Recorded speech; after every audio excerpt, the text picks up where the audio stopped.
My fiancé suddenly dropped the bomb that he's canceling my daughter's adoption now that I'm pregnant, because we can have a real family. So I canceled the wedding. I was married when I was 22 and my husband was 25. He had a daughter who was 2 when we married. I consider her my daughter in every way. My husband passed away sadly when she was 4. So I have been with my fiancé Jesse for 8 years. My daughter Bailey is 14. She considers Jesse her father. Jesse has never treated Bailey wrong at all, but knows of my husband who had passed away. Jesse has always treated her sweetly and like a daughter. I'm currently 6 months pregnant. We are all excited. Jesse has told me how he wants to adopt Bailey after getting married to surprise her. We are getting married in August. I wouldn't say we are close to being done with everything, but we did plan a big dinner, and I did invite my friends and Jesse's friends. Bailey was staying the night over at a close friend's house, so Bailey wasn't there. We were all catching up and having a great night, just all around happiness from everyone, till the topic of the wedding came up. That is when things went downhill. It was all good. We got to talking about our honeymoon. We were gonna bring Bailey, because that was our plan. When Jesse did say he didn't want to bring Bailey, which kinda shocked me, because we both agreed to it, so I was taken aback from it, he started going on about how now we both have a real child, and we don't have to pretend anymore to take care of my stepdaughter who is never my real child. This point, all our friends and I were very flabbergasted, and looked at him, like he had something crazy on top of his head. He kept going on and on, until I kind of freaked out in front of everyone, and told him that Bailey would always come first, and he is last to me now, that he had to leave, and I'm canceling the wedding. He tried talking to me, but I was not in shape to hear him.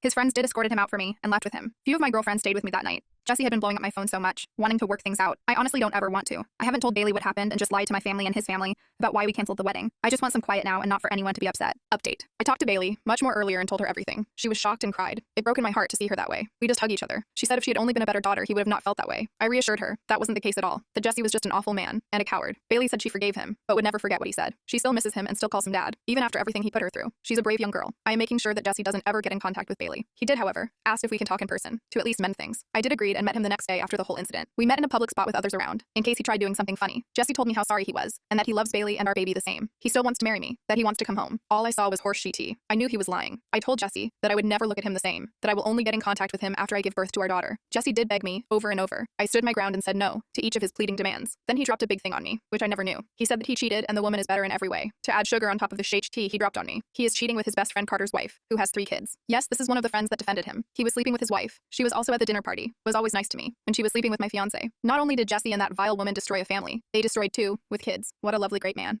Sarcasm, of course. I did leave after he told me that, blocked him everywhere, messaged Carter, told him that Jesse was sleeping with his wife. He did tell me he was suspicious of his wife sneaking around. It wasn't her first time. I feel really awful now for him. He did apologize for not being on my side, and that we were always great friends. I did forgive him, and didn't blame him for defending his best friend. Carter told their friend group and had blocked Jesse. He is going to divorce his wife, so we have each other to lean on for support. I also did ask Bailey if she wanted a therapist. She said yes, and I am looking for one. She has been staying in her room more, only coming out just for food or to use the restroom. It breaks my heart, because she is always so bright and jolly. Now she's just depressed and feeling low. Her close friends have been coming over and staying with her. My family plans on coming. Don't worry, I did tell Jesse's family everything and my family. Both families are awfully mad at Jesse. I do plan on staying in contact with Jesse's family. I have always been so close to them. They helped raise Bailey and they see us as family. I also can't forget I am carrying Jesse's daughter. Jesse's parents want to see Bailey, as she is their granddaughter. I even plan on changing the locks, as I don't feel safe with just Bailey and I. Even if we do have few big dogs and lots of goats, my best friend Rosie is staying with me, so we have a lot of support on our side.